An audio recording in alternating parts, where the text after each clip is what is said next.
The world watches with bated breath. A crisis unfolds. The air is thick with uncertainty, and the stakes are high. Every headline, every news bulletin, every social media post amplifies the tension. The global community is on edge, waiting for the next development, the next piece of information that could change everything. Fear grips the hearts of millions. It spreads like wildfire, igniting panic and anxiety. People look to their leaders for guidance, for reassurance, but often find only more questions and fewer answers. The fear is palpable, a living, breathing entity that feeds on the unknown. This is the stage upon which a dangerous playbook is revealed, one that exploits our collective anxieties to advance agendas of control. Behind closed doors, strategies are devised and plans are set into motion. The public's fear becomes a tool, a means to an end for those who seek to manipulate and dominate. Throughout history, leaders have understood the power of fear. From ancient times to modern-day politics, fear has been a constant companion to those in power. It is a potent weapon that can be wielded to manipulate public perception and behavior. Fear can paralyze, it can divide, and it can conquer. It is a potent weapon that can be wielded to manipulate public perception and behavior. When people are afraid, they are more likely to accept drastic measures to surrender their freedoms in exchange for the promise of safety. Fear can be used to justify actions that would otherwise be unthinkable. Crises, whether real or manufactured, become opportunities to consolidate power, erode civil liberties, and reshape society in the mold of a select few. In the chaos of a crisis, the normal rules no longer apply. Decisions are made quickly, often without the usual checks and balances. This is when those in power can make their most significant moves. This essay will pull back the curtain on this playbook of fear, exposing the mechanisms used to exploit crises for political gain. We will examine the tactics and strategies that have been employed throughout history and continue to be used today. By understanding these methods, we can begin to see through the fog of fear and recognize the true motives behind the actions of those in power. We'll delve into specific examples, examining how economic turmoil, climate change, and other global issues are framed as existential threats. These crises are presented as problems that require immediate and drastic solutions, often at the expense of individual freedoms and rights, and pandemics are reframed as existential threats requiring drastic solutions that often curtail our freedoms and empower those in control. The narrative is carefully crafted to create a sense of urgency, to make us believe that there is no other option but to comply with the measures being imposed. But this is not a tale of despair. Amidst the darkness, there is always a glimmer of hope. Crises can also bring out the best in humanity. They can inspire acts of courage, compassion, and solidarity. People come together, united by a common cause, to support one another and to fight for a better future. This is a call to awareness, a rallying cry for knowledge as our most potent weapon. Education and information are our best defenses against the manipulation of fear. By arming ourselves with knowledge, we can resist the tactics of those who seek to control us. We can question, we can challenge, and we can demand transparency and accountability. By understanding the tactics at play, we can begin to dismantle their power and forge a path towards a future where fear is not a tool of oppression, but a catalyst for collective action and genuine change. Together we can build a world where crises are met with resilience and solidarity, where fear is transformed into a force for positive change, and where the true power lies in the hands of the people. Economic crises, often shrouded in complex jargon and baffling statistics, become fertile ground for manipulation. These crises are not just random occurrences, but are often the result of deliberate actions and policies that benefit a select few. The language used to describe these events is intentionally complex, making it difficult for the average person to understand what is truly happening. The average citizen, struggling to make ends meet, becomes vulnerable to promises of stability and security, even at the cost of their freedoms. When people are desperate, they are more likely to accept solutions that they would otherwise reject. This vulnerability is exploited by those in power, who offer seemingly simple solutions to complex problems. Politicians and their allies in the corporate world, capitalizing on widespread fear and uncertainty, present themselves as saviors. They use the media to spread their message, creating a narrative that positions them as the only ones capable of solving the crisis. This manipulation of public perception is a key tactic in maintaining control. They offer solutions that hinge on increased government control, often disguised as necessary measures to avert disaster. These measures are presented as temporary, but they often become permanent, eroding individual freedoms and increasing the power of the state. The public is told that these sacrifices are necessary for the greater good. Deregulation, austerity measures, and the erosion of social safety nets are justified as bitter pills we must swallow for the sake of economic recovery.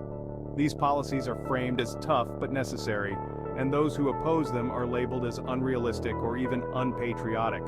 The true impact of these measures is often hidden from public view, yet these measures rarely benefit the majority. Instead, they exacerbate existing inequalities, making it even harder for ordinary people to get by. The promised economic recovery never seems to materialize for most, while the wealthy continue to prosper. Instead, they serve to further concentrate wealth and power in the hands of the few. The rich get richer, and the gap between the haves and the have-nots widens. This concentration of wealth is not just a byproduct of the system, it is the system's primary goal. The middle class shrinks, social mobility grinds to a halt, and a system of economic apartheid emerges with a small elite at the top and a vast underclass struggling to survive. This new economic order is characterized by a lack of opportunity and a sense of hopelessness among the majority. This manufactured economic instability serves a dual purpose. It keeps the population off balance, preoccupied with survival rather than descent, and it creates the conditions for the implementation of policies that would be met with resistance in times of stability. By keeping people in a constant state of anxiety, those in power can push through their agenda with minimal opposition. It keeps the population off balance, preoccupied with survival rather than descent, and it creates the conditions for the implementation of policies that would be met with resistance in times of stability. This strategy is not new. It has been used throughout history to maintain control over populations. The economic crisis becomes a self-fulfilling prophecy, a carefully orchestrated drama designed to usher in a new era of authoritarian capitalism where dissent is silenced and the masses are left beholden to the whims of the powerful few. This new form of capitalism is marked by a lack of accountability and transparency, with decisions made behind closed doors and the public kept in the dark. The end result is a society where the few have all the power and the many are left to struggle for survival. The very real threat of climate change has also been co-opted by the playbook of fear. While the urgency to address this global crisis is undeniable, the solutions presented often serve to centralize power and limit individual freedoms, rather than promoting genuine environmental sustainability. The language of crisis and impending doom is used to justify sweeping policies, often bypassing democratic processes and silencing dissenting voices. Carbon taxes, restrictions on personal freedoms, and the expansion of surveillance technologies are all presented as necessary sacrifices in the face of environmental catastrophe. However, these measures often disproportionately impact the most vulnerable populations while failing to address the root causes of climate change, corporate greed, overconsumption, and a relentless pursuit of profit at the expense of the planet. The focus shifts from holding corporations accountable for their environmental destruction to controlling individual behavior through fear and guilt. The green curtain of environmental concern masks a deeper agenda: the consolidation of power under the guise of ecological responsibility. It is essential to approach these solutions with a critical eye, demanding transparency, accountability, and a genuine commitment to addressing climate change in a just and equitable manner. The recent COVID-19 pandemic provided a stark illustration of how fear can be used to manipulate populations on a global scale. The virus, while undeniably a serious health threat, became a tool for those in power to exert unprecedented control over the populace. The fear of the unknown, the invisible enemy, was a powerful motivator that drove people to accept measures they might otherwise have resisted. The very real threat of a deadly virus was amplified and exploited to justify unprecedented levels of government control over every aspect of our lives. Governments around the world implemented strict lockdowns, curfews, and travel bans, all in the name of public health. These measures, while intended to protect, also served to limit personal freedoms and autonomy. Lockdowns, mask mandates, and vaccine passports became not just public health measures, but also tools of social control.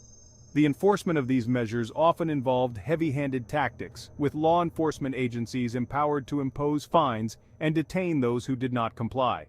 The introduction of vaccine passports created a two-tier society where access to services and freedoms depended on one's vaccination status. Dissent was silenced, often with the label of misinformation, and those who dared to question the official narrative were ostracized and demonized. Social media platforms and news outlets played a significant role in this, censoring content that contradicted the prevailing narrative and deplatforming individuals who voiced alternative viewpoints.